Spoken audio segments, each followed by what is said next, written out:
There's no feeling more intense than starting off. If you deleted your homework the day before it was due, as I did, or if you left your wallet at home, and you have to go back after spending an hour in the cocktail. If you won some money at the casino, and you got all your winnings on red, but it came up black. If you got your best shirt dry cleaned before a wedding, and then immediately dropped your food on it. If you won an argument with a friend, and then later discovered that they just returned to their original view. Starting over is harder than starting up.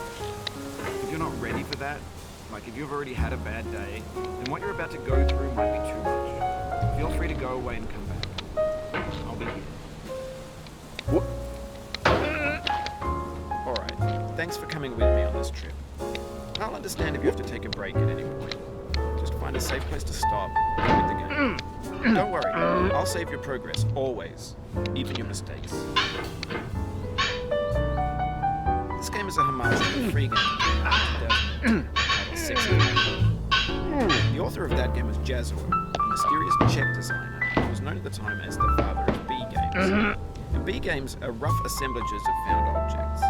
Designers slap them together very quickly and freely, and they're often too rough and unfriendly to gain much of a following. They're built more for the joy of building them than as polished products.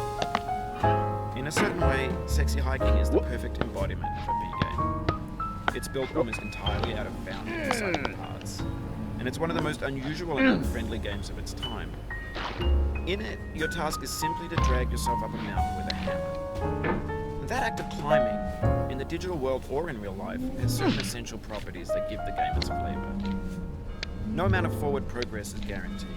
Some cliffs are too sheer or too slippery, and the player is constantly, unremittingly in danger of falling and losing everything. Anyway, when you start Sexy Hiking, you're standing next to this dead tree that blocks the way to the entire rest of the game. It might take you an hour to get over that tree. A lot of people never go past it. You prod and you poke at it, exploring the limits of your reach and your strength, trying to find a way up and over it. And there's a sense of truth in that lack of compromise. Most obstacles in video game worlds are fake. You can be completely confident in your ability to get through them once you have the correct method or the correct equipment or just by spending enough time. In that sense, every pixelated obstacle in Sexy Hiking is real. The obstacles in Sexy Hiking are unyielding, and that makes the game uniquely frustrating. But I'm not sure Jazzo intended to make a frustrating game. The frustration is just essential to the act of climbing, and it's authentic to the process of building a game about climbing. A funny thing happened to me as I was building this mountain. I'd have an idea for a new obstacle, I'd build it, test it, and it would usually turn out to be unreasonably hard.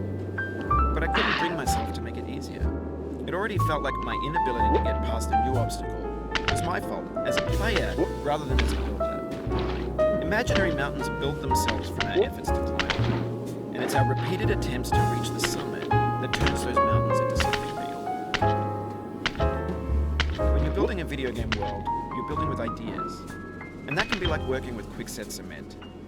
You mold your ideas into a certain shape that can be played with, and in the process of playing with them, they begin to harden and set until they're immutable, like rock. And at that point, you can't change the world. Not without breaking it into pieces and starting fresh with new ideas. For years now, people have been predicting that games would soon be made out of prefabricated objects, bought in a store and assembled into a world. And for the most part, that hasn't happened, because the objects in the stores are trash.